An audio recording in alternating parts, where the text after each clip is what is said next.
Hello dear students, मैं रोहित गालान एक बार फिर से आप सभी का आपके अपने चैनल रेडियन मेंसा पर स्वागत करता हूं।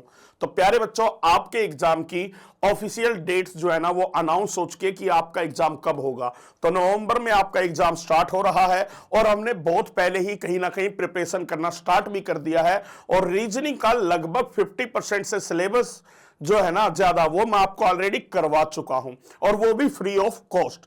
तो प्यारे बच्चों, जिस बच्चे ने अभी तक पुराने वीडियो नहीं देखे हैं वो वीडियो जरूर देख लेना। और कुछ बच्चों का कहना है सर उनको ना वीडियो नहीं मिल रही, तो बच्चों पहले उसको भी डाउट को क्लियर कर देते हैं। यहां पर ध्यान दीजिएगा, आपको सिंपल यूट्यूब के ऊपर जाना है बच्चों। जैसे ही आप यूट्यूब के ऊपर गए वहां पर जाकर आपको radian Mensa channel find out करना है। रेडियन मेंसा चैनल पर जब आप जाते हैं तो आपको ऐसा ऑफिशियल पेज मिलेगा। अब उस पेज के ऊपर आपको कहां पर जाना है बच्चों, ध्यान दीजिएगा। आपको रेडियन मेंसा के जैसे आप ऑफिशियल पेज पे गए, क्लिक करें इसको, यहां पर आपको जाना है बच्चों प्लेलिस्ट में। आपको कहां जाना है? प्लेलिस्ट के अंदर। प्लेलिस्ट में आप जैसे ही जाते हैं यहां पर देखिएगा बच्चों, पहला, दूसरा, तीसरा, यहां पर देखो बच्चों, यहां पर लिखा है रीजनिंग मास्टर बैच। तो इस मास्टर बैच के अंदर ऑलरेडी आपकी 25 वीडियो जो है ना वो डाली जा चुकी है बच्चों। 25 वीडियो इसके अंदर ऑलरेडी डाली जा चुकी है, जिसमें आपका पहला वीडियो इंट्रोडक्शन था, उसके बाद कोडिंग डिकोडिंग का चैप्टर, फिर अल्फा कोडिंग, फिर वर्णमाला परीक्षण, missing number, analogy, classification series, यानी वर्बल रीजनिंग पूरा हो चुका है। और उसके बाद डायरेक्शन की भी वीडियो और फिर ब्लड रिलेशन का भी चैप्टर कंप्लीट हो चुका है। ठीक है ना बच्चों? तो अभी तक जिस बच्चे ने वीडियो नहीं देखी है वो जाकर चैनल के ऊपर वीडियो देख ले, ताकि आपके आने वाले एग्जाम के लिए आपकी रीजनिंग की सारी टेंशन क्या है खत्म हो जाए। तो चलिएगा स्टूडेंट्स, आज हम पढ़ने जा रहे हैं एक और बेहतरीन टॉपिक, जो एक ऐसा टॉपिक है कि जहां से आप एग्जाम में क्वेश्चन गलत कर सकते हैं। अब आप कहेंगे सर ऐसी बात क्यों कह रहे हो? प्यारे बच्चों, रीजनिंग में ना रैंकिंग का एक ऐसा टॉपिक है जो कहीं ना कहीं थोड़ा सा ना कंफ्यूज करता है बच्चों को। पर आप मेरे बताए हुए कंसेप्ट्स को तैयार करते हुए चलेंगे या फिर कहीं ना कहीं जो ट्रिक्स मैं बताऊंगा उनको अप्लाई करेंगे तो नो डाउट आपको कोई भी प्रॉब्लम नहीं आएगी। तो चलिएगा बच्चों, आज हम स्टार्ट करने जा रहे हैं कौन सा चैप्टर? रैंकिंग टेस्ट, रैंकिंग परीक्षण। अब सबसे पहले रैंकिंग टेस्ट में यह जानिए कि अरेंजमेंट किस टाइप की होती है। तो मैं आपको सबसे पहले अरेंजमेंट के बारे में बताना चाहूंगा। तो आपकी दो टाइप की अरेंजमेंट होती है बच्चों। एक तो होती है आपकी वर्टिकल अरेंजमेंट पे एग्जाम में क्वेश्चन पूछे जाते हैं, ठीक है ना। अब वर्टिकल अरेंजमेंट क्या होगी बच्चों, ध्यान दीजिएगा। मैंने कहा यहां पर ध्यान दीजिएगा कि यहां पर कोई एक व्यक्ति बैठा है जिसका नाम है अमन। ठीक है बच्चों, अब अमन का रैंक यहां पर दो तरीके से दे सकता है वर्टिकल अरेंजमेंट में, ऐसे। यानी यहां पर आप कहेंगे कि यहां पर अमन का जो रैंक है ना वो कहां से दिया गया है? ऊपर से। बोल दिया जाए कि वो ऊपर से 5वें स्थान पर है, या बोल दिया जाए वो नीचे से क्या है आपका 8वें स्थान पर है। तो बच्चों यहां पर याद रखना, जब भी अमर का रैंक दिया होगा तो वो कहां से दिया होगा? या तो ऊपर की ओर से या नीचे की ओर से वर्टिकल अरेंजमेंट के अंदर। ठीक है ना। यानी इसको हम कहेंगे ऊपर से रैंक दिया है और यहां पर रैंक दिया है नीचे से। फिर दूसरे टाइप का जो क्वेश्चन आता है ना बच्चों, वो क्वेश्चन किस टाइप का आता है उसको और समझिएगा। वो आता है आपका हॉरिजॉन्टल अरेंजमेंट पर। वो किस पे आता है? आपका हॉरिजॉन्टल अरेंजमेंट पर। अब हॉरिजॉन्टल अरेंजमेंट में क्या होता है बच्चों, ध्यान दीजिएगा। कोई भी व्यक्ति है, जैसे मान लिया मैंने यही व्यक्ति है अमन है, तो उसका रैंक जो है ना वो आपका किस तरीके से दिया होगा? उसका रैंक दिया होगा या तो हमें कहां से बच्चों? आपका लेफ्ट से, या उसका रैंक दिया होगा हमें कहां से? राइट से। यानी हम कहें बच्चों, या तो उसका रैंक दिया होगा हमें कहां से? लेफ्ट से, यानी बाईं ओर से, या दिया होगा प्यारे बच्चों राइट से, यानी कि दाईं ओर से। तो आपको ये बायां और दायां ये भी समझना जरूरी है। और साथ ही साथ इसमें मैं आपको एक और चीज बताऊंगा बच्चों, क्या? वो और बात को समझिएगा। यानी यहीं से हम कह सकते हैं, मैंने कहा अमन के ऊपर 3 व्यक्ति हैं, तो ऊपर का मतलब यानी इस तरफ, अमन के नीचे 3 व्यक्ति हैं तो यानी इसका मतलब नीचे की ओर इस तरफ। फिर यदि यहां पर कहता है अमन के बाईं और लेफ्ट में 2 व्यक्ति हैं तो यानी इस तरफ की बात हो रही है। अमन के दाईं ओर यानी इस तरफ की बात हो रही है, तो यानी ये इसका लेफ्ट है, तो ये इसका क्या है बच्चों, राइट है। इसी प्रकार ये अमन का ऊपर का पार्ट है, तो ये क्या है, नीचे का पार्ट है। क्लियर है पॉइंट बच्चों? ये छोटी छोटी बातें देखिएगा, बेसिक बात जब समझोगे ना तभी क्वेश्चन में गलती नहीं होगी। अब अगला पॉइंट, अब मान लीजिएगा आपके सामने ना एक क्वेश्चन दिया गया है। क्वेश्चन क्या दिया गया है कि मैंने कहा कि कोई भी एक व्यक्ति है जिसका नाम है राहुल, और आपको बताया गया है कि राहुल का जो रैंक है ना वो लेफ्ट से बाईं ओर से 12वां है, और साथ ही साथ ये भी बताया गया है कि उसका राइट से यानी दाईं ओर से जो रैंक है ना वो 18वां है। यानी राहुल किसी एक पंक्ति में बैठा है जहां पर उसका बाईं ओर से 12वां स्थान है और दाईं ओर से 18वां स्थान है। तो हमसे पूछेगा बताओ तो उसके अंदर टोटल व्यक्ति कितने होंगे। फिर क्वेश्चन ये बनता है कि उस पंक्ति में कुल व्यक्ति कितने होंगे। तो प्यारे बच्चों यहां पर ना एक बेसिक सी बात समझिएगा, मैंने कहा ये है आपका राहुल, ठीक है ना। हमें राहुल के बारे में जानकारी दी है कि राहुल का बाईं ओर से जो रैंक है ना वो कितना है, 12 है, और वहीं पर दाईं ओर से जो उसका रैंक है ना वो कितना है, 18 है।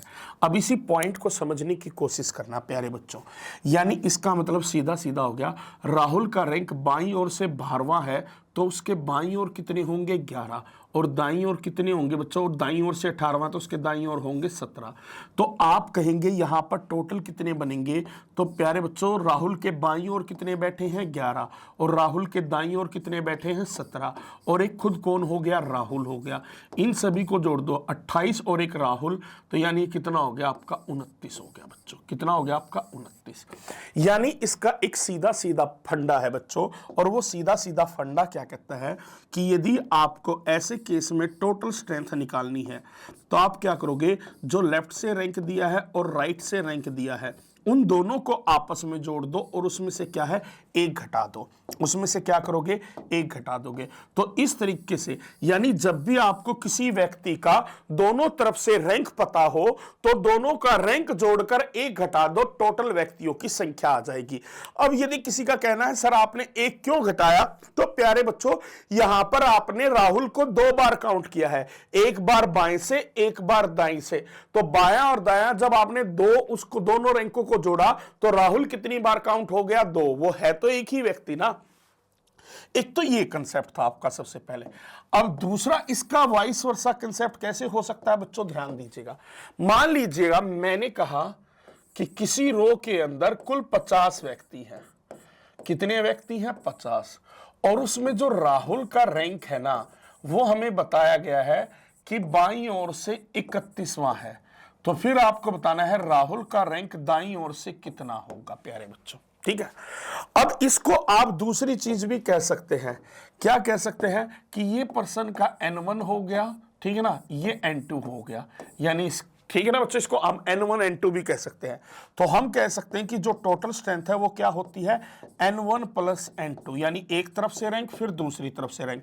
तो आप ये भी कंसीडर करते हुए चल सकते हैं। अब यहां पर देखिएगा बच्चों, यहां पर अब आपका क्या है बच्चों, ध्यान दीजिएगा। यहां पर देखिएगा राहुल है, मान लीजिएगा ये व्यक्ति। अब हमें पता है कि राहुल का जो रैंक है बाईं ओर से कितना है, 31वां है। तो हमें ये नहीं पता राहुल का रैंक दाईं ओर से क्या होगा। प्यारे बच्चों आप मेरे को ना एक छोटी सी बात बताएंगे, राहुल के बाईं ओर कितने बैठे हैं, 30, क्योंकि बाईं ओर से 31वां स्थान उसका है, तो यानी उसके बाईं ओर कितने बैठे हैं, 30 बैठे हैं।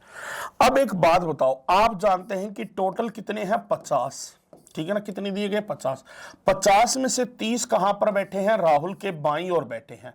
तो यानी यहां से तो सीधा सीधा हो गया कि राहुल का दाईं ओर से स्थान कितना हो जाएगा, 20वां हो जाएगा। कितना हो जाएगा आपका, 20वां, क्योंकि उसके बाईं ओर 30 व्यक्ति बैठे हैं। तो इधर से हम काउंट करेंगे, 50 में से 30 घटाएंगे तो दाईं ओर से 20वां व्यक्ति कौन होगा, राहुल होगा।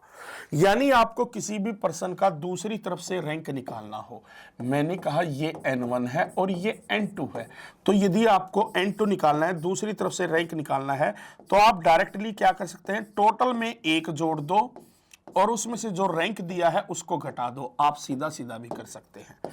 कैसे, अब देखना बच्चों, मैं कहूं 50 और 1 कितना हो गया, 51। 51 में से 31 घटाया तो आपका क्या आ गया, 20 आ गया। ठीक है ना बच्चों, तो ये बेसिक कंसेप्ट है, सबसे पहले पता होना जरूरी है। अब इसके बेस पे क्वेश्चन क्या है बच्चों, यहां पर ध्यान दें। यहां पर क्वेश्चन कहा गया है आपको, क्वेश्चन पर ध्यान दीजिएगा। क्वेश्चन क्या कहा गया है, एक लड़की बाईं ओर से 14वें स्थान पर है, बाईं ओर से 14वां स्थान है, यानी ये हमारा क्या हो गया, N1 हो गया बच्चों, ठीक है ना। और वहीं पर उसका जो है ना दाईं ओर छोर से जो स्थान है ना वो कितना है, 29वां, तो ये क्या हो गया आपका N2 हो गया। तो प्यारे बच्चों मैंने आपको बताया था जब भी किसी व्यक्ति का हमें दोनों तरफ से रैंक पता हो तो हम टोटल निकाल सकते हैं। तो टोटल कुल कितनी लड़कियां होंगी, तो पहले आप क्या करेंगे, इन दोनों रैंकों को आपस में जोड़ेंगे और उसमें से क्या करेंगे, एक घटा देंगे। तो ऐसा करने से आपके क्वेश्चन का जो आंसर है प्यारे बच्चों वो कितना आ जाएगा, 42 आ जाएगा, जो हमें किस विकल्प में दिया है, ऑप्शन सी में। तो यही आंसर बन जाएगा। बात आ गई समझ में बच्चों। चलिएगा अगले क्वेश्चन पर आते हैं। अगला क्वेश्चन बिल्कुल बच्चों आसान है। यहां पर प्रिया पंक्ति के दोनों छोर से 19वें स्थान पर है, यानी प्रिया का जो रैंक है प्यारे बच्चों, प्रिया का रैंक जो कहा गया है वो क्या है कि वो बाईं ओर से भी 19वां है और दाईं ओर से भी क्या है, 19वां है। तो प्यारे बच्चों आप कहेंगे ये तो आसान हो गया सर, क्यों, टोटल कितना होगा, इन दोनों को आपस में जोड़ दो और उसमें से एक घटा दो। तो आप कहेंगे 38 में से जब एक घटाते हैं तो हमें 37 प्राप्त होता है, जो ऑप्शन डी में दिया है, तो वही आंसर बन जाएगा। बिल्कुल बच्चों। अगला क्वेश्चन यहां पर अब देखिएगा क्या कहा गया है, रोहन 37 लड़कों की एक पंक्ति में बाएं से 14वें स्थान पर है, यानी किसी पंक्ति के अंदर कुल व्यक्तियों की जो कुल लड़कों की जो संख्या है ना वो 37 है, ठीक है ना। उसमें से पंक्ति में बाएं से 14वें स्थान पर कौन है, रोहन है। रोहन का जो स्थान है बाईं ओर से कितना दिया है, 14वां दिया गया है। आपको बताना है दाईं ओर से उसका स्थान क्या होगा, तो दाईं ओर से क्या होगा। तो प्यारे बच्चों मैंने आपको एक चीज बताई थी कि जब हमें N1 पता हो और N2 ना पता हो तो उसको निकालने का क्या तरीका बताया था, यानी राहुल का जो भी स्थान है दाईं ओर से वो क्या होगा, आप सबसे पहले टोटल में एक जोड़ेंगे, तो 37 और एक कितना हो गया, 38, और जो बाईं ओर का रैंक है वो घटा देंगे। तो ऐसा करने से आपके सामने क्या आ जाएगा, 38 में से 14 घटाया तो आपको कितना आ जाएगा बच्चों, 22 आ जाए, सॉरी कितना आ जाएगा, 24 आ जाएगा। और ये 24 हमें किस ऑप्शन में दिया गया है, ऑप्शन डी में। तो राइट आंसर आपका ये बन गया। तो प्यारे बच्चों इस तरीके से आपको चलना है।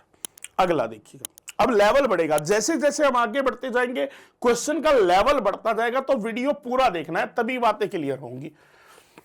यहां कहा है छात्रों की एक पंक्ति में सुशील और मोनिका, हमें दो की जानकारी दी गई है, एक तो सुशील के बारे में और एक मोनिका के बारे में। सुशील जो है ना वो बाईं ओर से 19वें स्थान पर है और मोनिका जो है ना वो दाईं ओर से 27वें स्थान पर है, ठीक है ना। फिर कहा यदि मोनिका उस पंक्ति में बाएं छोर से 21वें स्थान पर है, उसी पंक्ति में यदि मोनिका का स्थान बाईं ओर से क्या है, 21वां है, तो उस पंक्ति में दाईं ओर से सुशील का स्थान क्या होगा। तो सुशील का स्थान दाईं ओर से क्या होगा ये बताना है। अब प्यारे बच्चों देखो एक बात तो कंफर्म है, ये दोनों जो है ना वो एक ही पंक्ति में बैठे हैं, दोनों एक ही पंक्ति में बैठे हैं। इसको करने के दो तरीके हो सकते हैं। कैसे दो तरीके हो सकते हैं बच्चों, ध्यान दो। आपको जब किसी एक व्यक्ति का दोनों तरफ से रैंक पता है तो आप टोटल निकाल सकते हो, तो आप कहोगे यस सर, यहां से हम टोटल निकाल सकते हैं, क्योंकि हमें क्या है, जो आपकी मोनिका है ना उसका रैंक दोनों तरफ से पता है। तो टोटल कितना आ जाएगा, 21 और 27 48, 48 में से एक घटाएंगे तो टोटल आ गया आपका 47। क्लियर है बच्चों, ठीक है ना, टोटल पता लग गया। अब दूसरा, अब यहां से आप क्या है, सुशील का रैंक दाईं ओर से निकाल सकते हैं, बिल्कुल निकाल सकते हैं।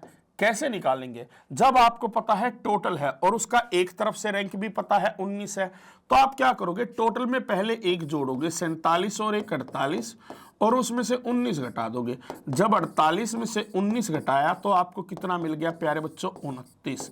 यानी इसका मतलब सुशील का जो दाएं छोर से रैंक है ना वो कौन सा होगा, आपका 29वां होगा। बात आई समझ में। साथ ही साथ मैं इसको और आसान भी कर सकता हूं बच्चों, कैसे, ध्यान दीजिएगा। जब हमें पता है कि दोनों एक ही पंक्ति में बैठे हैं तो दोनों का रैंक मिलाकर मोनिका का कितना आ रहा है, 27 और 21 मिलाकर कितना आ रहा है, 48 आ रहा है। तो यानी सीधा सीधा है कि सुशील का भी रैंक दोनों तरफ से मिलाकर, यानी लेफ्ट प्लस राइट मिलाकर किसके बराबर होगा, 48 के बराबर होगा। लेफ्ट पता है 19 है तो वो हमने रख दिया, तो यहां से हम राइट निकाल लेंगे, कितना होगा, 48 में से 19 घटाया तो वो कितना आ जाएगा, 29 आ जाएगा। तो इस तरीके से भी आप कर सकते हैं। अभी हाल फिलहाल के टाइम में ना एग्जाम के अंदर जो क्वेश्चन आए हैं रेलवे में रैंकिंग में, तो सिंपल क्वेश्चन तो देखने को मिले हैं, साथ ही साथ ना क्वेश्चन का थोड़ा लेवल भी बढ़ा कर दिया है। जैसे यहां पर है बच्चों, ध्यान दीजिएगा, इसको थोड़ा समझदारी से समझने की कोशिश कीजिएगा। यहां पर कहा उत्तर दिशा के सम्मुख 54 छात्रों की एक पंक्ति में, यानी एक पंक्ति है जिसमें कुल मिलाकर कितने छात्र बैठे हैं, 54 छात्र बैठे हैं, 54। उसमें कहा राजू जो है ना वो बाएं छोर से 12वें स्थान पर है। राजू का जो पोजीशन है ना वो बाईं ओर से कितना है प्यारे बच्चों, 12वां पोजीशन है, ठीक है ना। फिर कहा यदि संजीव राजू के दाईं ओर 21वें स्थान पर है। अब यहीं से मेरी बात को समझना बच्चों, मैं यहां पर ना बना रहा हूं, देखो ये हो गया आपका राजू, राजू का स्थान बाईं ओर से कितना है, 12वां है, यानी इसका मतलब उसके बाईं और लेफ्ट में कितने होंगे, 11 होंगे। यस और नो बच्चों, सिंपल है बिल्कुल। देखो इसी तरीके से राहुल का स्थान बाईं ओर से 12वां है, तो राहुल के बाईं ओर कितने होंगे, 11 होंगे। फिर कहा संजीव राजू के दाईं 21वें स्थान पर बैठा है। अब मैंने शुरू में बताया था बच्चों, किसी भी पर्सन का लेफ्ट राइट दिया तो दायां कहां पर होगा, दायां इस तरफ होगा ना, मैंने बताया था। तो यानी अब यहां पर सुनो, राजू के दाईं ओर कौन बैठा है, संजीव बैठा है, यानी कहीं ना कहीं यहां पर। और कितने स्थान दूर बैठा है, 21वें स्थान पर बैठा है। मेरी बात को समझिएगा बच्चों, यहां पर मैंने कहा ये ए है, ये बी है, ये सी है और ये डी है। तो डी जो है ना ए के दाईं ओर कौन से स्थान पर है, तो आप कहेंगे पहले, दूसरे और तीसरे स्थान पर है। डी ए के दाईं और तीसरे स्थान पर है, पर उन दोनों के बीच कितने हैं, 3 में से 1 घटा दो, 2 है। यानी मैं कहूं डी ए से दाईं और 14वें स्थान पर है, तो बीच में कितने होंगे, 14 में से 1 कम कर दीजिएगा। यानी अब संजीव राहुल के दाईं ओर आपका, ठीक है ना, राजू के दाईं ओर कहां पर है, 21वें स्थान पर, तो उन दोनों के बीच कितने होंगे, 20 होंगे, ठीक है ना। अब ये भी पता लग गया। अब कहा पंक्ति के दाईं छोर से संजीव का स्थान क्या होगा। अब हमें बताना है कि पंक्ति के दाईं छोर से संजीव का स्थान क्या होगा। प्यारे बच्चों, पंक्ति में कुल है कितने, तो आप कहोगे सर 54 है। 54 में से वो घटा दो सो जो संजीव के बाईं ओर बैठे हैं, तो 20 और 11 कितने हो गए, 31। और एक कौन हो गया, राजू, यानी कि कितने हो गए उसके बाईं ओर, टोटल 32 हो गए। 54 में से 32 घटाया तो संजीव का जो स्थान है ना दाईं ओर से कितना आ गया, 22वां आ गया, जो हमें किस में दिया है, ऑप्शन डी में। प्यारे बच्चों, इसी तरीके से क्वेश्चन ना डायग्राम के चक्कर में पढ़ो, बस ये लेफ्ट राइट के कॉम्बिनेशन को समझ जाओ, बड़ा आसान होगा आपके लिए करना। एक और क्वेश्चन ऐसा लेता हूं, उससे और कंफर्म होगा। ध्यान दो, मैंने कहा उत्तर दिशा की ओर मुख करके ना 34 छात्रों की एक पंक्ति में टोटल कितने हैं, 34 छात्र है। विजय दाएं छोर से 20वें स्थान पर है। अब विजय दाएं छोर से 20वें स्थान पर है, तो विजय के दाईं ओर कितने होंगे, 20 में से 1 कम कर दो, 19, क्योंकि 20वें पे तो वो खुद ही है। और क्या कहा, यदि मोहित विजय के बाएं 8वें स्थान पर है, यानी विजय के बाईं ओर, यानी कि इस तरफ होगा, यहां पर कौन है आपका, मोहित है, और कितने स्थान दूर है, 8वें स्थान पर है, तो 8 में से 1 कम करेंगे, यानी उनके बीच कितने होंगे, 7 होंगे। क्लियर है बच्चों। अब तो पंक्ति के बाएं छोर से मोहित का स्थान क्या होगा। अब हमें बताना पंक्ति के बाएं छोर से मोहित का स्थान क्या होगा।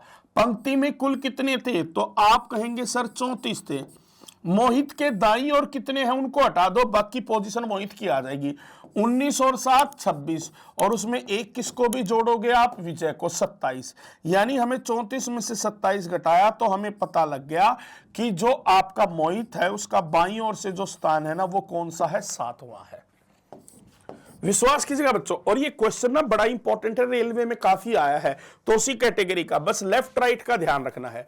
जैसे एक और क्वेश्चन देखो, यहां पर कहा गया है उत्तर दिशा के ओर ना कुल मिलाकर मुंह करके 42 व्यक्ति बैठे हैं, जिसमें आंसू जो है ना दाएं छोर से 9वें स्थान पर है। आंसू दाएं छोर से 9वें स्थान पर, यानी आंसू के दाएं ओर कितने होंगे, 8 होंगे। यदि मनीष आंसू के दाएं चौथे स्थान पर है, अब ये थोड़ा सा समझना हमारे लिए जरूरी है। यानी इसको मैं कुछ इस तरीके से करूंगा, दूसरी जगह ले लूंगा बच्चों, कि मनीष जो है ना वो आंसू के दाएं चौथे स्थान पर है, यानी ये आंसू है तो उसके दाईं ओर यहां पर कौन है, मनीष है, और चौथे स्थान पर है, तो इन दोनों के बीच कितने होंगे, 3 होंगे। क्लियर है, तो आप कहोगे सर क्लियर है। अब मेरी बात को थोड़ा सा ध्यान से समझने की कोशिश करना प्यारे बच्चों।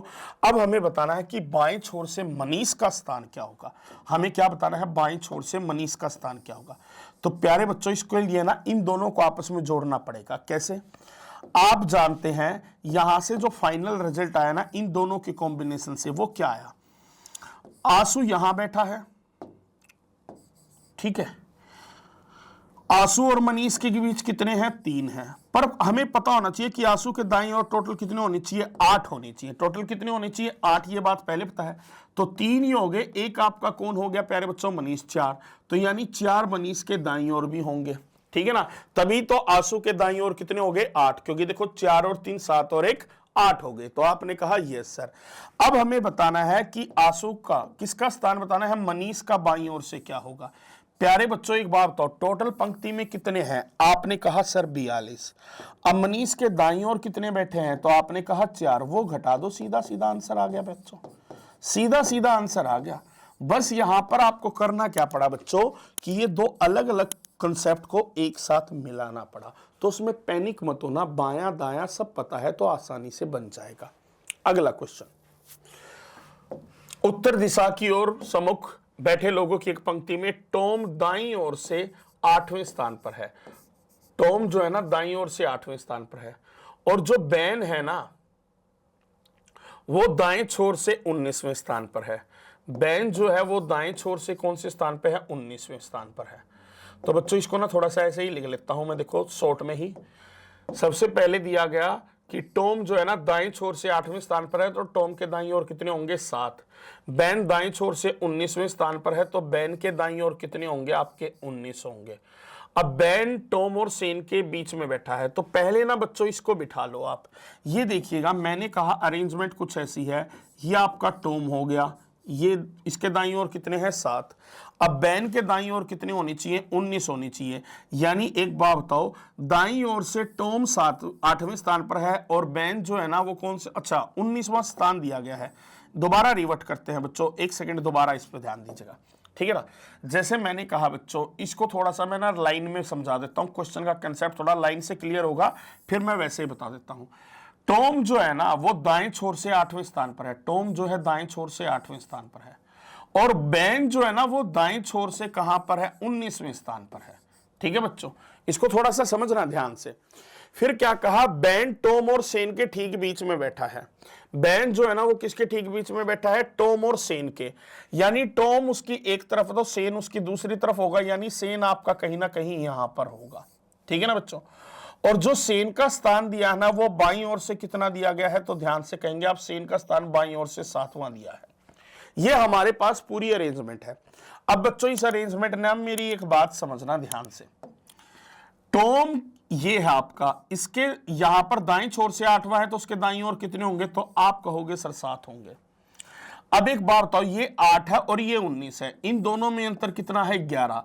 यानी इसका मतलब 11 स्थान 11th प्लेस पर कौन बैठा है, बैन बैठा है, किससे, आपका टॉम से। यानी टॉम के 11 बाईं और 11वें स्थान पर वो बैठा है, तो इन दोनों के बीच कितने होंगे, 10 होंगे। यानी बैन और टॉम के बीच कितने हैं प्यारे बच्चों, 10 है, ठीक है ना। ये याद रखना, जैसे मैंने कहा बी टी से 11 स्थान दूर है तो बीच में कितने होंगे, 10 होंगे। अब हमें ये कहा गया था बैन जो है ना वो सेन और टॉम के बिल्कुल बीच में है, तो उस बात का मतलब क्या है, जितने बैन और टॉम के बीच होंगे उतने ही बैन और सेन के बीच में होंगे। तो बैन और सेन के बीच में कितने होंगे, आपका 10, और सेन है आपका इस तरफ। अब सेन के बारे में कहा है कि वो बाईं ओर से 7वें स्थान पर है, तो इसका मतलब सेन के बाईं ओर कुल कितने होंगे, आपका 6 होगा। तो ये हमारा फाइनल अरेंजमेंट आ गया। अब टोटल इसमें कितने बनेंगे बच्चों, 6 और 10 16, 16 और 10 26, 26 और 7 कितना हो गया आपका, 33 हो गया। उसके अलावा एक सेन है, एक बैन है और एक टॉम है, तो टोटल मिलाकर कितना हो गया, 36। ये हमारे क्वेश्चन का आंसर बन गया। प्यारे बच्चों ये जैसे मैंने लिखने की है ना प्रैक्टिस, इस तरीके से आप प्रैक्टिस करना सीख लीजिएगा, काम आपके लिए कहीं ना कहीं आसान हो जाएगा। क्लियर है पॉइंट। चलिएगा अगला देखिएगा। अगला आता है non overlap and overlap case. ये भी बड़ा इंपॉर्टेंट है बच्चों कि ओवरलैप केस क्या होता है और नॉन ओवरलैप केस क्या होता है।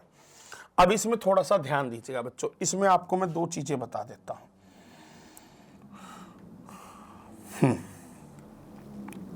जैसे मान लीजिएगा बच्चों, मैंने कहा एक बात समझिएगा, क्वेश्चन है मेरा, क्वेश्चन क्या है, क्वेश्चन को समझिएगा बच्चों। क्वेश्चन दिया गया है कि कोई भी एक व्यक्ति है ए, उसका बाईं ओर से स्थान दिया गया है 18वां, और एक व्यक्ति है बी, उसका दाईं ओर से स्थान दिया गया है 21वां। फिर हमें बताया गया है कि ए और बी के बीच कुल 7 व्यक्ति बैठे हैं। कितने व्यक्ति बैठे हैं? 7।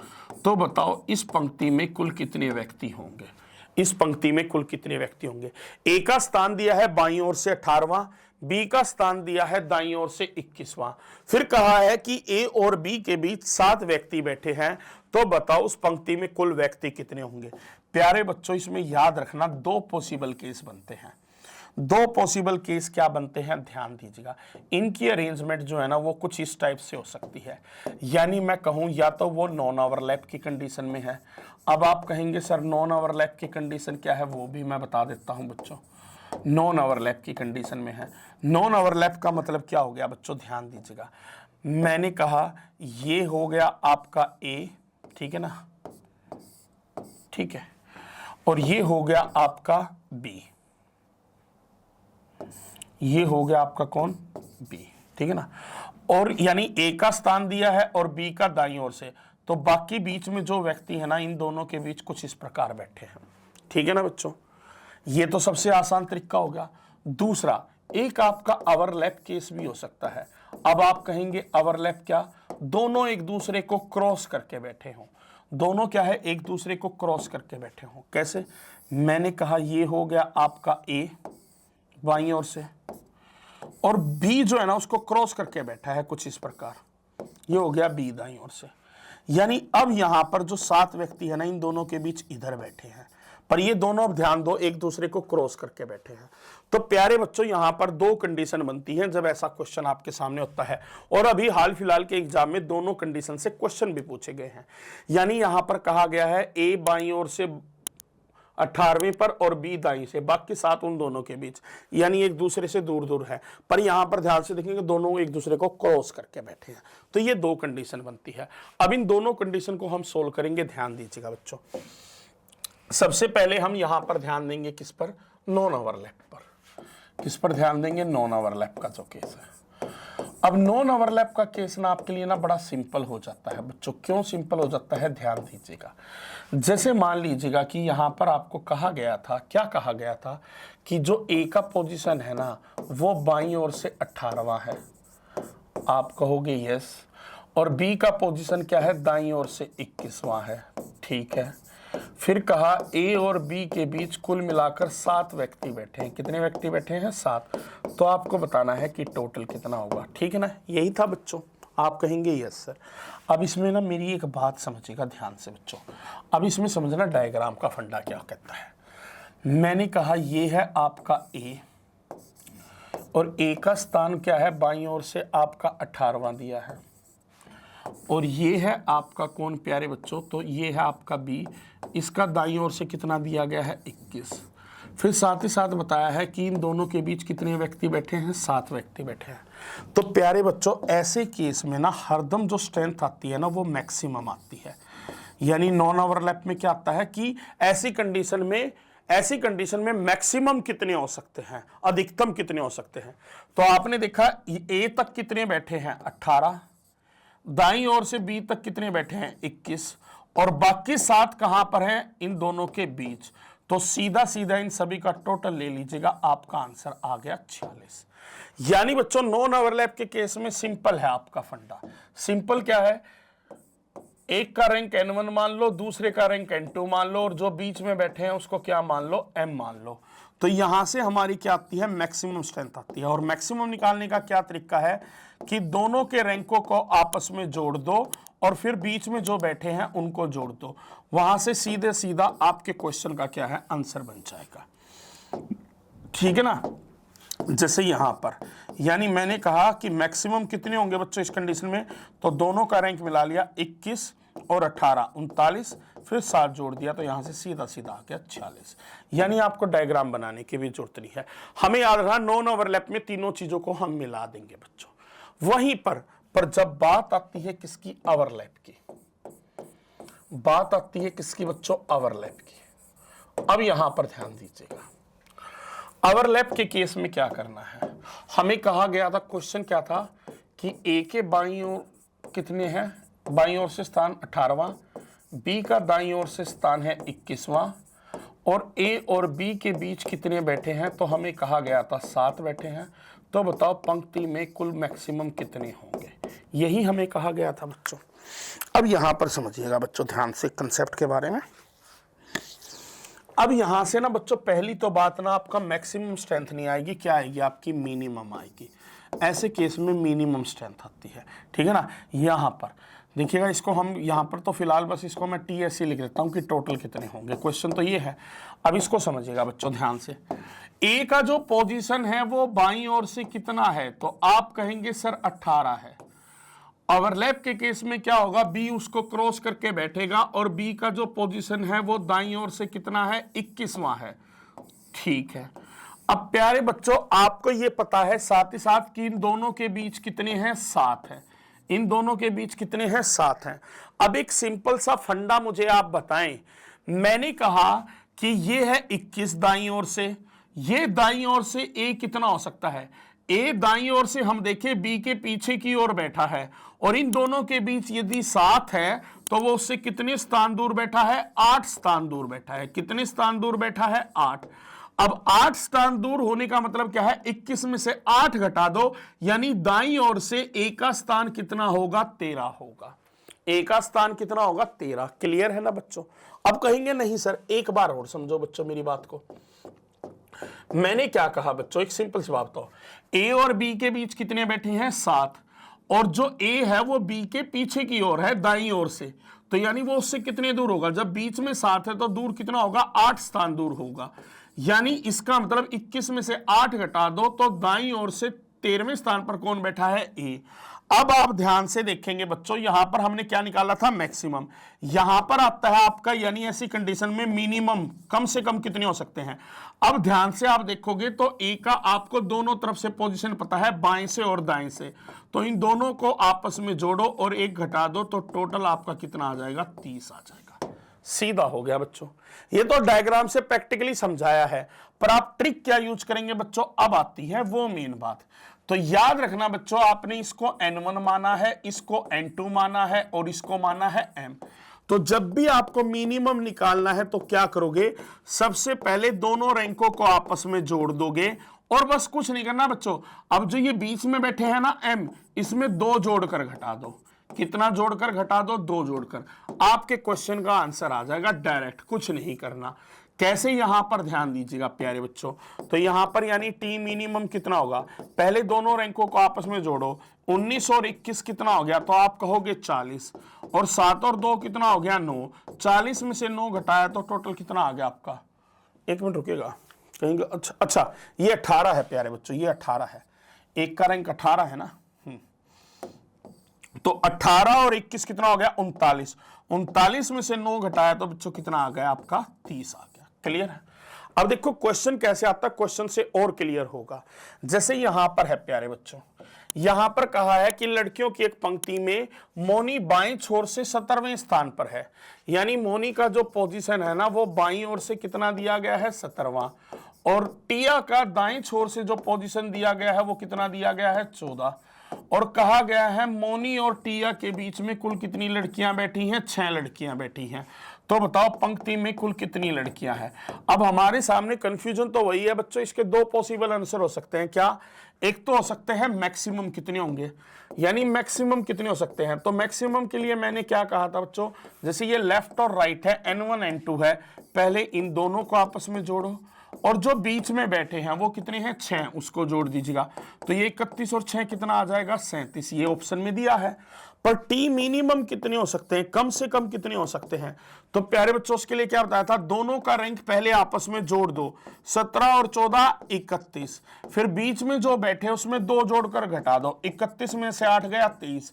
अब देख दोनों ही ऑप्शन में है, तो हमारी चॉइस किसके साथ जाएगी, it can not be determined, यह निर्धारित नहीं किया जा सकता। यहां पर आएगा बच्चों निर्धारित नहीं किया जा सकता, डाटा पर्याप्त नहीं आऊगा, निर्धारित नहीं किया जा सकता, निर्धारित नहीं किया जा सकता, क्योंकि अब आपको क्या पता कि वो किस कंडीशन में बैठे हैं, एक दूसरे को क्रॉस करके बैठे हैं या दूर दूर बैठे हैं। ठीक है ना बच्चों, तो यानी दो पॉसिबल आंसर आते हैं ऐसे में। बट एग्जाम में क्या है, क्वेश्चन देखिएगा कई बार इस तरीके से भी दे देगा, जैसे यहां पर कहा है व्यक्तियों की एक पंक्ति में x बाईं ओर से 18वें स्थान पर और y जो है वो दाईं ओर से 25वें स्थान पर बैठा है। फिर कहा है x और y के बीच यदि 7 व्यक्ति बैठे हैं, x और y के बीच कितने बैठे हैं, 7, तो उस पंक्ति में व्यक्तियों की अधिकतम संख्या क्या हो सकती है।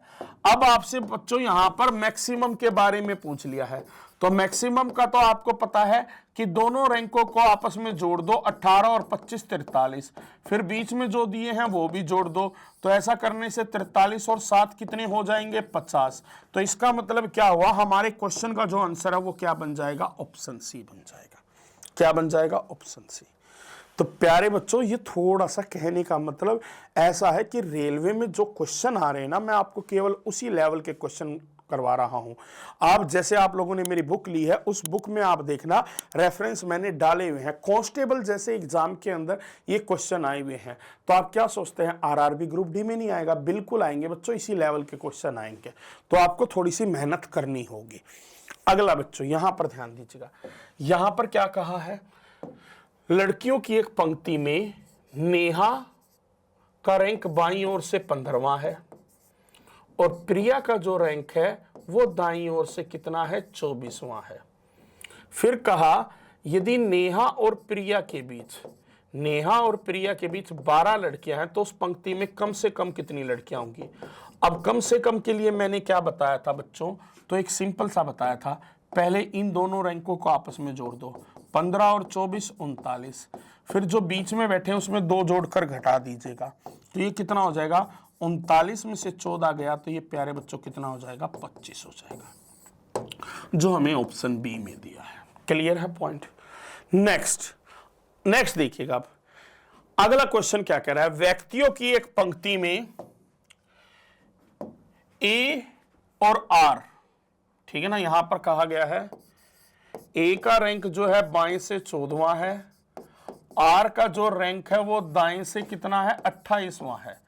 फिर कहा गया है कि ए और आर के बीच 11 व्यक्ति बैठे हैं, तो बताओ व्यक्तियों की संख्या क्या होगी। अरे यहां पर तो अब 2 केस बन सकते हैं व्यक्तियों की संख्या, यानी मैक्सिमम और मिनिमम 2 बनते हैं, तो मैक्सिमम कितने होंगे, दोनों का रैंक जोड़ दो, 14 और 28 42, और जो बीच में बैठे हैं वो जोड़ दो, उसमें 42 और 11 53।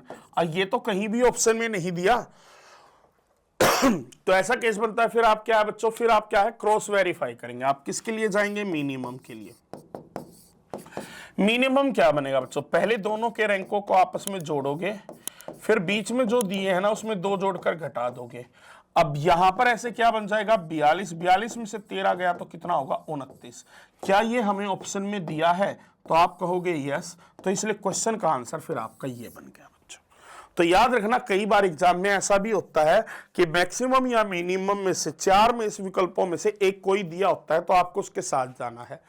दोनों कभी भी आपको एक साथ ऑप्शन में नहीं दिखेंगे बच्चों, वो ऑब्जेक्शन है क्वेश्चन के ऊपर, ठीक है। अब बच्चों फिर इसमें देखो, इसका ना एक और वाइस वर्सा क्वेश्चन बनता है,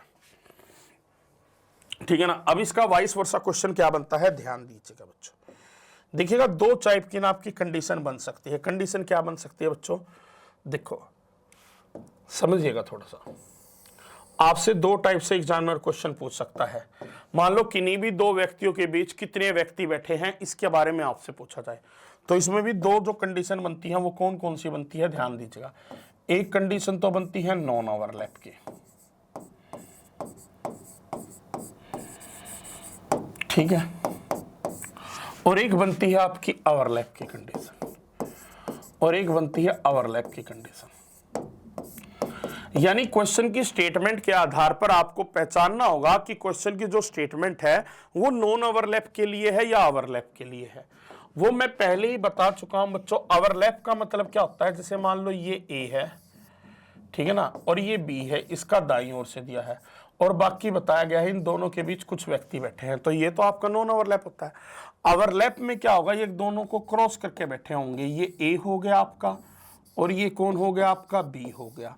तो हम क्या कहेंगे, इन दोनों के बीच कुछ व्यक्ति बैठे हैं। क्लियर है बच्चों, ये दो अलग अलग कंडीशन है। पर कई बार जब क्वेश्चन में जो स्टेटमेंट दी जाएगी ना, उससे हमें पता लगाना होगा कि क्वेश्चन हमारा नॉन ओवरलैप का है या ओवरलैप का है। जैसे यहां पर ध्यान दीजिएगा बच्चों, क्वेश्चन क्या है आपके सामने, क्वेश्चन को समझिएगा। क्वेश्चन दिया है कि किसी पंक्ति में टोटल कुल 50 व्यक्ति हैं, उसमें से ए का जो रैंक है ना वो बाईं ओर से दिया गया है 18वां और बी का जो रैंक है वो दाईं ओर से दिया गया है 29वां। तो फिर आपको बताना है, बताओ ए और बी के बीच कितने व्यक्ति बैठे हैं, ए और बी के बीच कितने व्यक्ति बैठे हैं। प्यारे बच्चों, इसके लिए सबसे पहले ना आपको ना एक बात समझनी होगी जो आपके लिए सबसे जरूरी है। वो क्या, कि जब भी बात आती है नॉन ओवरलैप की, नॉन ओवरलैप केस का हमें पता कैसे चलता है, याद रखिएगा।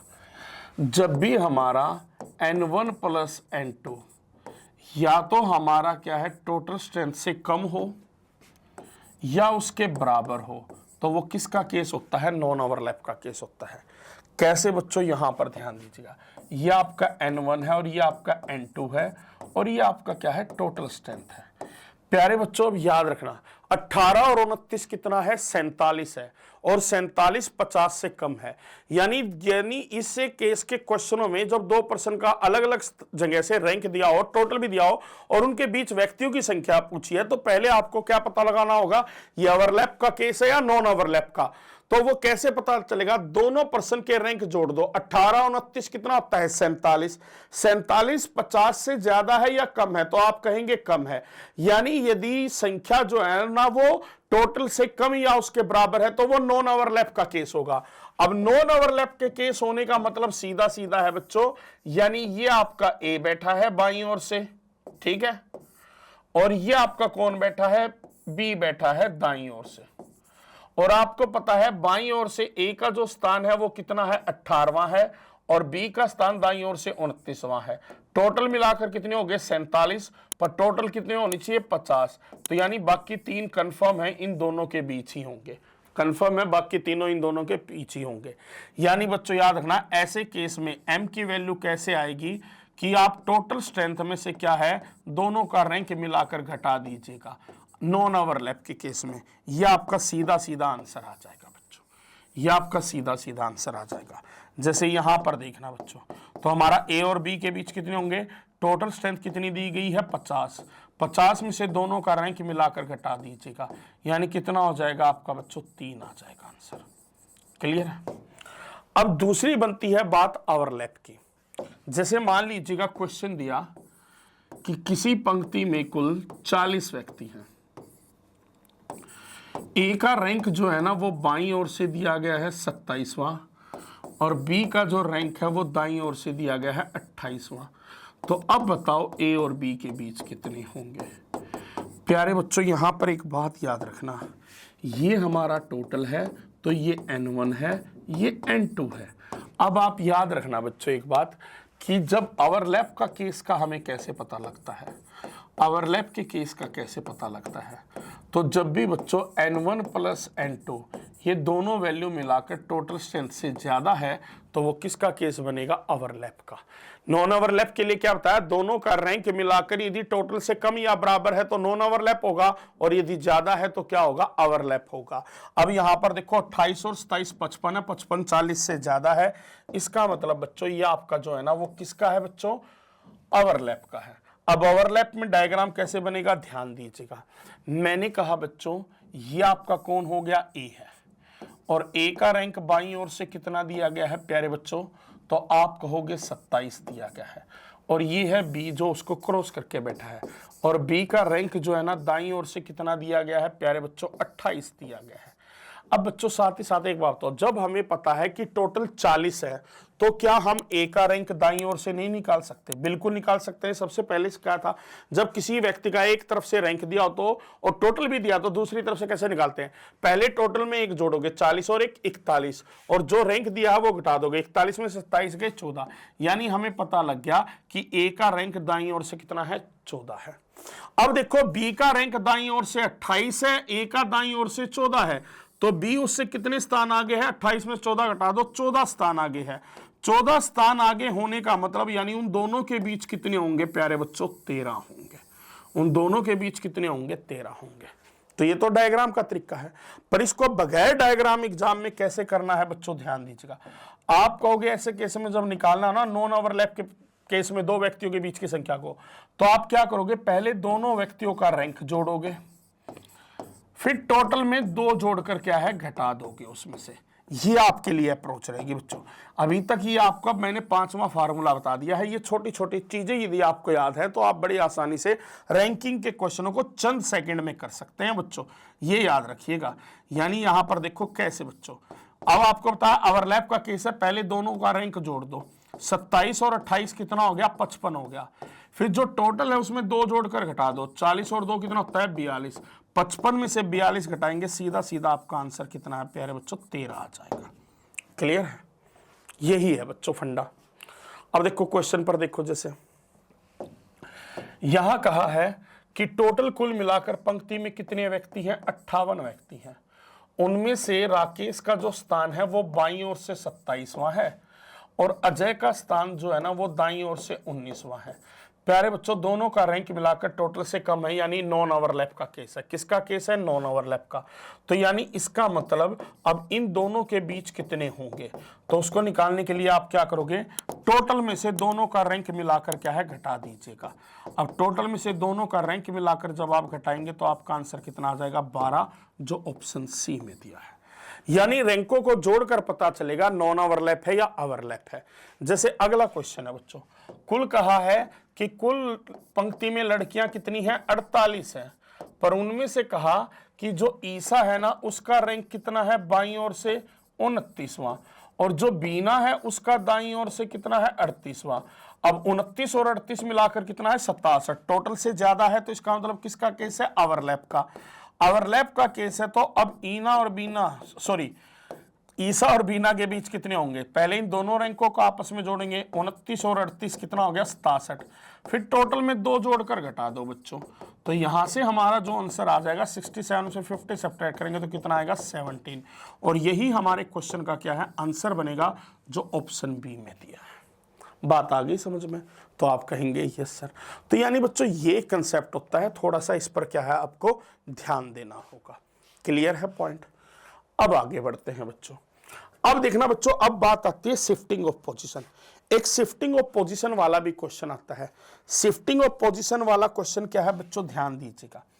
यहां पर ना कुछ कंसेप्ट ऐसा होता है, ध्यान दीजिएगा। जैसे मैंने कहा कि कोई ये एक रो है, इसमें ये व्यक्ति है, मान लीजिएगा कोई भी ए, फिर उसको कहा गया कि वो 5 स्थान ना दाईं ओर शिफ्ट हो गया।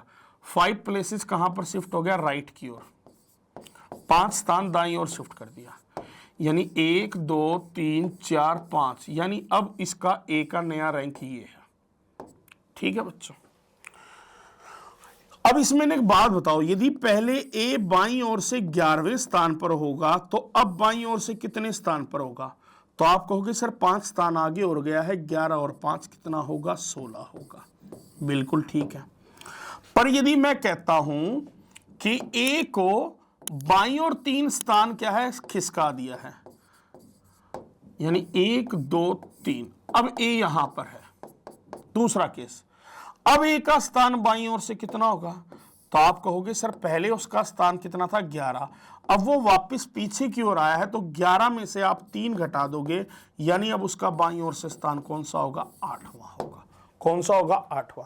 ये कंसेप्ट आपको क्यों बताया? क्योंकि आने वाले क्वेश्चन के अंदर ये काम आएगा बच्चों। जैसे यहां पर देखना, यहां पर कहा है 18 बच्चों की एक पंक्ति में जब मनोज, ठीक है ना, ये मनोज है, जब मनोज को बाईं और 4 स्थान आगे बढ़ाया गया। कहां पर बढ़ाया गया? बाईं ओर। यानी 1 2 3, यानी अब ये मनोज की नई पोजीशन है। ठीक है ना बच्चों, तो आपको गेस सर, तो वह बाएं छोर से 10वें स्थान पर आ गया। यानी ऐसा करने से हुआ क्या है कि मनोज की जो पोजीशन है ना बाईं ओर से कितनी होगी, 10 होगी। तो इसका पहले मनोज की पोजीशन बाईं ओर से कितनी रही होगी, अब ये 4 स्थान खिसकाया है तो 10 और 4 यानी कितने स्थान, 11 12 13 14, यानी पहले मनोज की स्थिति बाईं ओर से कितनी होगी, 14 होगी। ये बाईं ओर से स्थिति है उसकी। बाईं ओर से 14 होने का मतलब उसके बाईं ओर कितने होंगे, 13 होंगे। अब क्वेश्चन ने पूछा है तो पंक्ति के दाईं छोर से उसका पिछला स्थान क्या था, यानी इनिशियल, यही तो मैं इनिशियल पर आ रहा हूं, पहले तो पोजीशन यही थी, तो उसका पहले दाईं ओर से स्थान क्या रहा होगा। टोटल कितने हैं, 18, 18 में से 13 बैठे हैं उसके लेफ्ट में, तो यानी बच गया कितना, 5। तो पहले दाईं ओर से उसका स्थान कितना रहा होगा प्यारे बच्चों, 5वां। अब कहेंगे सर इसमें ना कंफ्यूजन हो रही है, एक बार और बताओ, तो चलो एक बार और एक्सप्लेन कर देता हूं। सिंपल सी बात समझना बच्चों, 18 बच्चों की पंक्ति में जब मनोज को 4 स्थान बाईं ओर आगे बढ़ाया गया, यानी मनोज ये है उसको 4 स्थान बाईं ओर आगे बढ़ाया गया है। ठीक है ना, यानी मनोज की अब नई पोजीशन ये है, 4 स्थान आगे बढ़ाने का मतलब है, यानी उन दोनों के बीच कितने होंगे, 3 होंगे। उन दोनों के बीच कितने होंगे, 3 होंगे। यानी उसको सीधा सीधा लिख लो कि 4 स्थान उसको बाईं ओर बढ़ाया गया है। कितने स्थान, बाईं ओर। फिर कहा तो वह बाएं छोर से 10वें स्थान पर आ जाता है। तो ऐसा करने से बाईं ओर से उसका स्थान कितना हो जाता है, 10वां। क्लियर है बच्चों। पंक्ति के दाएं छोर से उसका पिछला स्थान क्या होगा, यानी हमें ये वाली पोजीशन पूछी गई है, पिछला स्थान तो ये है आपका। तो अब उसके लिए क्या है बच्चों, पहले तो आप ना मनोज का ना बाईं ओर से पोजीशन बता लगा सकते हो। जब मनोज नई पोजीशन उसकी 10वीं है और वो 4 स्थान खिसका है, तो उसको 4 स्थान में आगे बढ़ाऊंगा तो मैं क्या कहूंगा, 10 और 4 यानी बढ़ जाएगा, यानी वो कितने स्थान पर हो जाएगा, 14वें पर। अब बाईं ओर से पहले उसका स्थान 14 था, तो उसके बाईं ओर कितने थे, 13 थे।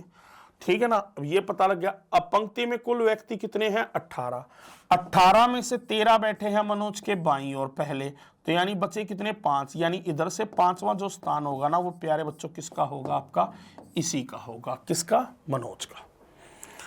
अगला क्वेश्चन, 32 छात्रों की एक पंक्ति में जब अशोक को दाईं ओर 3 स्थान आगे बढ़ाया गया, यानी ये अशोक है, उसको दाईं ओर 3 स्थान आगे बढ़ाया गया, ये अशोक का नया पोजीशन आ गया।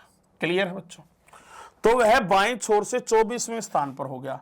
तो ऐसा करने से बाएं छोर से वो कौन से स्थान पर हो गया, 24वें। अभी क्वेश्चन को पढ़ो मत, उससे पहले उसका बाईं ओर से पोजीशन आप पता लगा सकते हो, क्यों, कितनी होगी। अब वो पहले यहां पर अशोक की नई पहले पोजीशन क्या थी, 24, पर वो क्या है 3 स्थान खिसकने के बाद आई है। तो वापस जब मैं इसको 3 स्थान लेकर आऊंगा तो 24 में से 3 घटाऊंगा, यानी बाईं ओर से पहले जो पोजीशन अशोक की वो कितनी रही होगी, 21, यानी उसके बाईं ओर कितने रहे होंगे, 20 रहे होंगे। ठीक है ना। अब क्वेश्चन ने क्या पूछा है, तो पंक्ति के दाएं छोर से उसका पिछला स्थान क्या था। पिछला स्थान पंक्ति के दाएं छोर से क्या होगा, टोटल कितने हैं, 32, 32 में से देखो अशोक के बाईं ओर कितने बैठे हैं, 20, तो यानी बच गए कितने, 12, यानी इधर से उसका स्थान पहले कितना रहा होगा, 12वां। यही हमें बताना है प्यारे बच्चों। तो ये थोड़ा सा ना प्रैक्टिस करनी पड़ेगी बच्चों, जो शिफ्टिंग वाले क्वेश्चन है, इस टाइप के क्वेश्चन की, इसकी कोई ट्रिक नहीं है, याद रखिएगा। ये क्वेश्चन आपके लिए होमवर्क है बच्चों। इस क्वेश्चन का आंसर आप मुझे कमेंट करके बताएंगे कि इस क्वेश्चन का आंसर क्या बनेगा।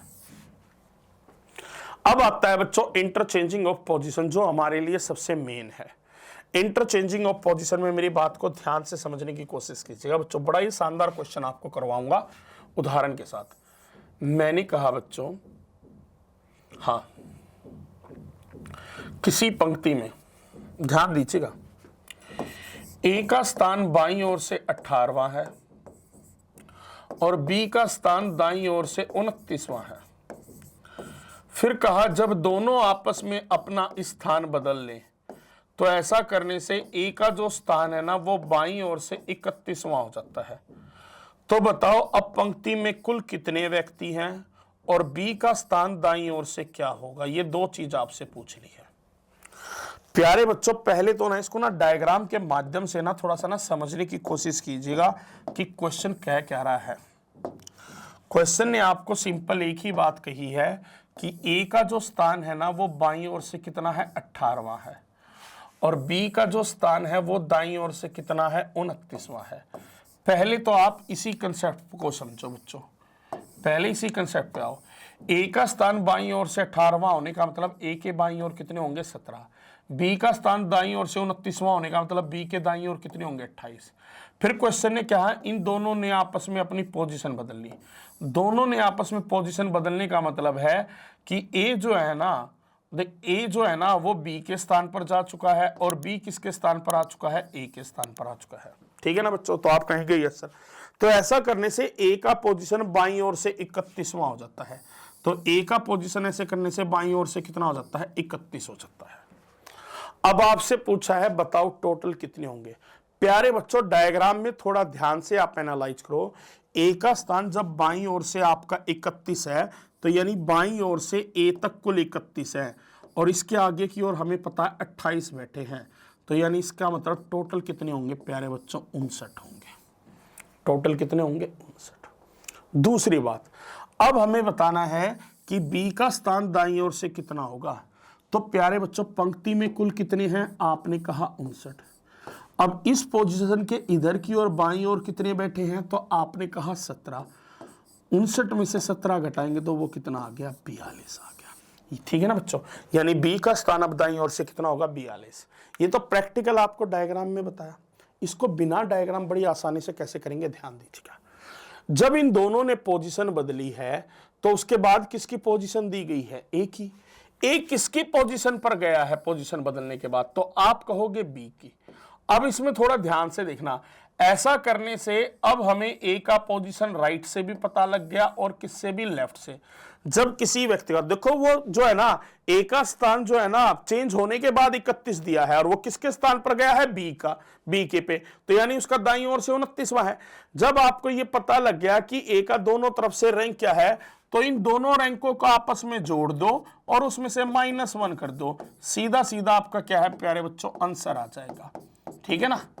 अभी भी कंफ्यूजन है तो अगला एग्जांपल लूंगा, उससे क्लियर हो जाएगा। बस रुके रहो, एक और क्वेश्चन ऐसा देखोगे तो और क्लियर होगा। दूसरी चीज क्या करनी है बच्चों, ध्यान दीजिएगा। आपने देखा ए का स्थान बाईं ओर से पहले 18 था, अब बढ़कर कितना हो गया है, 31। तो 18 से 31 हो गया, यानी कितने पोजीशन बढ़ गया, 13। तो जितने स्थान जब दोनों एक दूसरे के स्थान पर गए हैं तो जितना एक व्यक्ति बढ़ेगा उतना ही दूसरा व्यक्ति भी बढ़ेगा। तो बी का भी कितना बढ़ा दो प्यारे बच्चों, 13 बढ़ा दो। पहले उसका कितना था, 29। 29 में 13 जोड़ दो तो सीधा सीधा आ गया 42। कोई डायग्राम नहीं बनाना, कुछ नहीं करना। देखेंगे कैसे, बस ये लिखना सीखना है। ध्यान दो बच्चों, मैंने कहा एक पंक्ति में मार्टिन जो है ना वो बाईं ओर से 15वें स्थान पर है और ग्लेन जो है ना वो दाईं ओर से 18वें स्थान पर है। फिर कहा जब दोनों ने आपस में स्थान बदल लिया, मार्टिन और ग्लेन ने, तो ऐसा करने से मार्टिन का जो स्थान है ना वो बाईं ओर से 29वां हो जाता है। तो बताओ पंक्ति में टोटल है कितने। तो प्यारे बच्चों ध्यान दो, मैंने एक ही बात बोली थी, ऐसे क्वेश्चन में आपको करना क्या है, क्या बात बोली थी, ध्यान दीजिएगा। मैंने आपको केवल इतना कहा था। अब आप ये देखिए, मार्टिन जो है ना जब पोजीशन बदली है तो वो किसकी पोजीशन पर गया है, तो आप कहोगे ग्लेन की पोजीशन पे गया है। तो अब देखो आपको राइट से भी रैंक पता है और लेफ्ट से भी पता है, तो इन दोनों को आपस में जोड़ दो और -1 कर दो। सीधा सीधा आपका आंसर कितना आ जाएगा, 46, जो आपका ऑप्शन ए में दिया है। बिल्कुल ऐसे ही करना है बच्चों। अगला क्वेश्चन देखो एक और, यहां पर कहा है कि ए का जो स्थान है ना वो बाईं ओर से 28वां है और बी का जो स्थान है वो दाईं ओर से 23वां है। बी का स्थान दाईं ओर से कितना है, 23वां है। फिर कहा जब वो दोनों आपस में अपना स्थान बदल ले तो बी का स्थान दाईं ओर से कितना हो जाता है, 39वां। अब बच्चों एक बात बताओ, हमें बताना है कि टोटल कितने हैं। प्यारे बच्चों एक ही तो बात याद रखनी है। अब हमें यह देखना है बी किसकी पोजीशन, चेंज होने के बाद किसकी पोजीशन दी है, बी की ना। तो जब इंटरचेंज होगा तो बी किसकी पोजीशन पर जाएगा, बी इस बार ए की पोजीशन पर जाएगा। ठीक है ना बच्चों। तो एक का लेफ्ट से दिया है, एक का राइट से दिया है, तो दोनों के रैंकों को जोड़ दो और -1 कर दो। सीधा सीधा आंसर कितना आ जाएगा, 66 आ जाएगा। एक और देख लीजिएगा, यहां देखो बच्चों, एस जो है ना वो बाईं ओर से 24वें स्थान पर है और P जो है वो दाईं ओर से 12वें स्थान पर है। फिर कहा जब दोनों आपस में अपना स्थान बदल लेती हैं, दोनों आपस में जब अपना स्थान बदल लेती हैं तो S जो है ना वो बाईं ओर से 18वें स्थान पर आ जाती है। तो पंक्ति में लड़कियां कितनी हैं? अब बच्चों एक बात देखो, सिंपल है, S किसके स्थान पर गई है? P के दूसरे व्यक्ति के स्थान पर ही जाएगी ना। तो एक राइट से पता है, एक लेफ्ट से पता है। तो बच्चों कोई टेंशन नहीं है, बस सीधा सीधा कर दीजिएगा बच्चों। 29 आ गया, करना ही तो कुछ नहीं है बच्चों, करना ही कुछ नहीं है। अगला देख लीजिएगा बेशक एक और बच्चों, घबराना नहीं है, बस क्वेश्चन को करना है। व्यक्तियों की एक पंक्ति में राजीव बाईं ओर से 31वें स्थान पर है, स्टीवन दाईं ओर से 29वें स्थान पर है। जब दोनों आपस में अपनी पोजीशन बदल लेते हैं तो स्टीवन दाईं ओर से 23वें स्थान पर हो जाते हैं। तो बताओ टोटल हैं कितने? प्यारे बच्चों पोजीशन किसकी बदली गई है? स्टीवन की पोजीशन दी गई है। बदली तो दोनों की है, पर दी किसकी है? स्टीवन की नई पोजीशन। तो स्टीवन किसकी जगह गया है? आपका राजीव की जगह। तो एक लेफ्ट से पता है, एक राइट से पता है, दोनों को जोड़ दो और -1 कर दो, तो सीधा सीधा आंसर आ जाएगा बच्चों ऑप्शन सी। अब बच्चों देखो, ये जो मैंने बताया ना आपको ना, इसमें ना एक और चीज मैं आपको ऐड करता हूं। टोटल वाला तो आप इंटरचेंजिंग में कर लोगे। अब आपके लिए जो बताने योग्य बात है वो क्या है बच्चों, ध्यान दीजिएगा। मैंने कहा, मान लीजिएगा क्वेश्चन है कि ए का पोजीशन जो है ना वो बाईं ओर से 18 है, बी का पोजीशन दाईं ओर से कितना है? 29 है। फिर जब दोनों आपस में स्थान बदल लें तो ए का पोजीशन बाईं ओर से 34 हो जाता है, तो बी का पोजीशन दाईं ओर से क्या होगा? तो ऐसे केस में ना बच्चों मैंने एक ही बात बताई आपको, क्या कहा? बड़ा आसान है। आप देखो ए का पोजीशन 18 से बढ़कर कितना हो गया? 16। जब दोनों एक दूसरे के स्थान पर गए हैं तो जितना ए बढ़ा होगा उतना ही कौन बढ़ेगा? बी। तो यानी बी की पोजीशन पहले वाले में कितना जोड़ दो? 16 जोड़ दो। तो यानी सीधा सीधा आंसर हो जाएगा 29 और 16 45। पर कई बार आपके सामने एक और ऑप्शन आता है। कैसे बच्चों?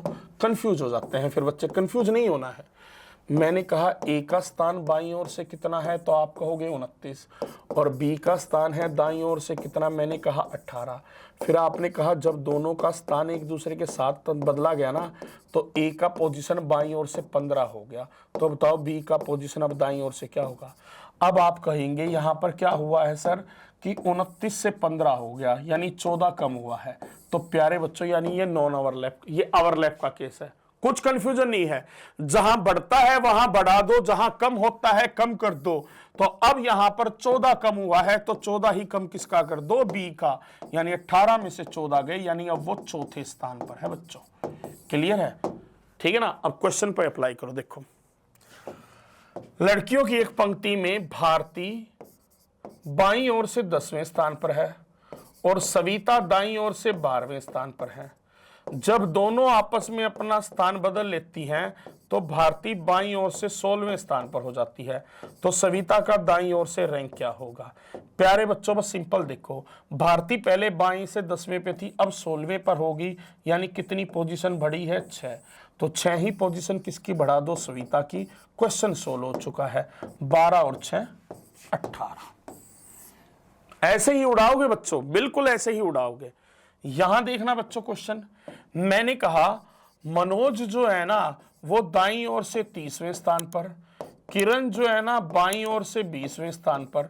फिर जब दोनों आपस में अपनी पोजीशन बदल लें तो मनोज जो है ना वो दाईं ओर से 35वें स्थान पर हो जाता है। तो किरण का बाईं ओर से स्थान क्या होगा? प्यारे बच्चों आपने क्या देखा, यहां पर मनोज की पोजीशन कितनी बढ़ गई है? 5 पोजीशन बढ़ गई है। तो 5 ही पोजीशन आप किसकी भी बढ़ा दो ना, किरण की। सोचना क्या है? 20 और 5 25, यानी आंसर कितना हो गया? Option C. बच्चों बिल्कुल सेकंड्स में क्वेश्चन उड़ेंगे यदि आप थोड़ा सा कंसंट्रेट करके आंसर दोगे। जैसे यहां पर है M 22 से 24वें स्थान पर है और S जो है ना वो दाएं से 29वें स्थान पर है।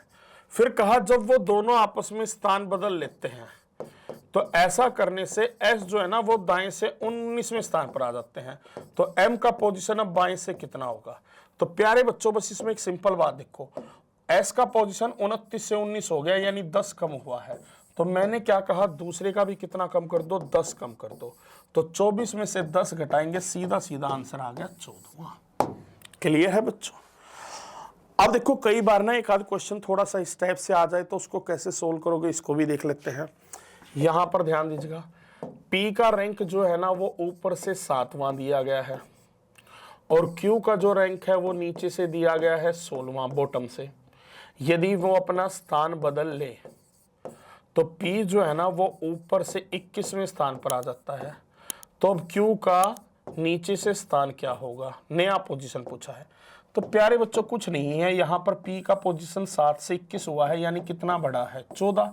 तो बस आपको 14 पोजीशन इसकी भी बढ़ानी है Q की, तो वो कितना हो जाएगा 16 और 14 यानी कि कितना हो जाएगा 30। यानी क्वेश्चन का आंसर हो गया ऑप्शन डी। क्लियर है पॉइंट, क्लियर है। तो बच्चों इसी के साथ जो है ना हमारा आज का जो टॉपिक है रैंकिंग टेस्ट। अब इसमें ना कुछ ऑर्डरिंग वाले कंपैरिजन वाले क्वेश्चन बचते हैं और कुछ मिसलेनियस क्वेश्चन है जो मैं आपको अगली क्लास में करवाऊंगा। पर बच्चों साथ ही साथ क्या है, बुक जरूर परचेज कर लो। अभी तक आपने ऑर्डर नहीं की है तो बिल्कुल लेट कर रहे हैं। मैं आपको बताना चाहूंगा बच्चों इस बुक की सबसे खास बात क्या है, प्यारे बच्चों ध्यान दीजिएगा। एक तो ये बिल्कुल आपका जो नया पैटर्न है ना उसके ऊपर आधारित है, लेटेस्ट पैटर्न के ऊपर आधारित है, नवीनतम पैटर्न जो है। साथ ही साथ इसमें जितने भी लेटेस्ट एग्जाम हुए हैं, ठीक है ना, 2024 या 25 के सभी क्वेश्चंस क्या हैं इसके अंदर क्या है इंक्लूड है प्यारे बच्चों। तो आपने अभी तक यदि ये बुक नहीं ली है तो आप बहुत बड़ी गलती कर रहे हैं। कहीं ना कहीं मेरी वीडियो देखते रहो, पढ़ते रहो, केवल उससे एक सिलेक्शन नहीं बनेगा जब तक आप प्रैक्टिस नहीं करेंगे। और आज के टाइम पे कंपटीशन इतना ज़्यादा है कि ग्रुप डी जैसे एग्जाम में भी PhD वाला छात्र बैठ जाता है जिसने PhD की हो। अब सोचिएगा प्यारे बच्चों आपका कंपटीशन किन लोगों के साथ है, तो चीज़ें इतनी आसान नहीं है। तो साथ ही साथ वीडियो देखें और साथ ही साथ क्या है प्रैक्टिस करें। तो चलेगा स्टूडेंट्स, इसी के साथ आज का वीडियो मैं यहीं समाप्त करता हूं। अब मिलेंगे अगली वीडियो में। Till then take care, good bye.